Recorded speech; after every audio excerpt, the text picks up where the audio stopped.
नमस्ते, मेरा नाम संस्कृति शर्मा है। मैं JNU Hindi literature second year की स्टूडेंट हूँ और आज आपको दिल्ली नॉलेज ट्रैक के माध्यम से एमए एंट्रेंस की तैयारी के लिए कुछ बातें बताना चाहूँगी, जो मुझे लगता है कि बहुत ज़रूरी हैं अगर आप एमए एंट्रेंस की यहाँ पे तैयारी कर रहे हैं। तो मैं सबसे पहले बताना चाहूँगी कि अगर आपका बैकग्राउंड यहाँ पे हिंदी लिटरेचर का है या नहीं है, उसके पहले ग्रेजुएशन में, तो भी यहाँ पे आप अप्लाई कर सकते हैं मास्टर्स के लिए। और उसके लिए आपको कुछ बेसिक बुक्स का ज़रूरत पड़ेगा एंट्रेंस की तैयारी के लिए। तो सबसे पहले मैं आपको जो बुक सजेस्ट करूँगी या बताऊँगी तो वो है हिंदी साहित्य का सरल इतिहास। मैं यहाँ पे दिखा भी रही हूँ।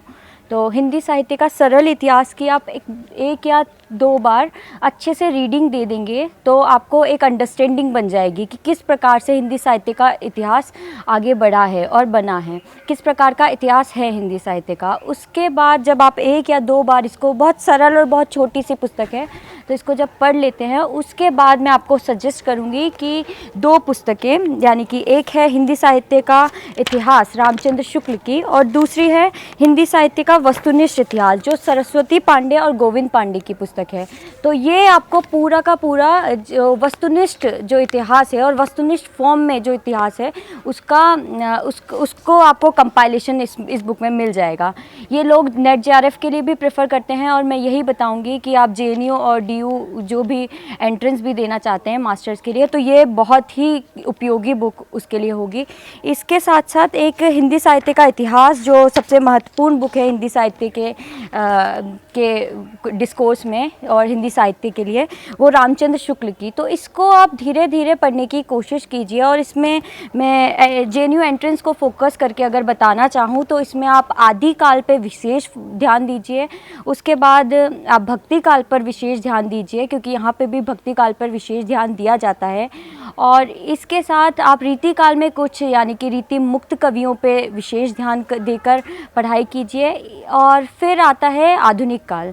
तो आधुनिक काल में आपको महत्वपूर्ण सारी कविताएं, गद्य और जितना भी उपन्यास है उन सब के बारे में जो आपको इस वस्तुनिष्ठ इतिहास वाली पुस्तक में मिलेगा वो अच्छे से पढ़िए। और सबसे इम्पॉर्टेंट चीज़ है जेएनयू एंट्रेंस के लिए भी, और क्योंकि अब ये ऑब्जेक्टिव फॉर्म में हो रहा है तो उपयोगी रहेगा कि आप ऐसा करें कि जितना भी एमए एंट्रेंस इंडिया में सेंट्रल यूनिवर्सिटीज़ और डीयू, जेएनयू, बीएचयू का होता है, उनका पिछले साल का 2-3 साल का पेपर ले लीजिए और उस पेपर के माध्यम से आप सॉल्व करके देखिए पहले तो इससे क्या होगा कि आपको समझ में आ जाएगा कि एमसीक्यूज़ में किस प्रकार के क्वेश्चन आते हैं। जेएनयू अभी पिछले 2 साल से ही होना चालू हुआ है एमसीक्यूज़ पैटर्न पे, तो शायद आपको इतने पेपर नहीं मिलेंगे, 2 ही साल के पेपर मिलेंगे, लेकिन और यूनिवर्सिटीज़ के पेपर आप देख सकते हैं और उसके माध्यम से तैयारी कर सकते हैं।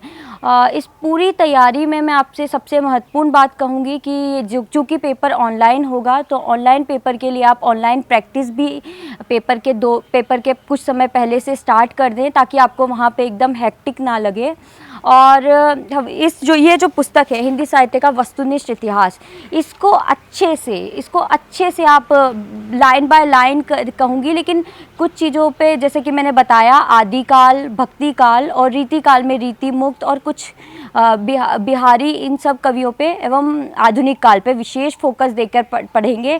साथ ही जेएनयू का जैसा डिस्कोर्स का माहौल रहता है उसके हिसाब से आप थोड़ा सा स्त्री विमर्श, दलित विमर्श, आदिवासी विमर्श, पसमानदा विमर्श, इन सब की रचनाओं पर, इन सब के उपन्यास पर, इन सब की आत्मकथा पर और इन सब डिस्कोर्स के कविताओं पर विशेष ध्यान देंगे तो मुझे लगता है कि वो भी आपके लिए यहाँ आने में उपयोगी साबित हो सकता है। और इन सब के साथ मैं आपको यही बताना चाहूँगी और यही कहना चाहूँगी कि आप ज़रूर जेएनयू में आएँ, एडमिशन हो आप सबका। और थैंक यू वेरी मच।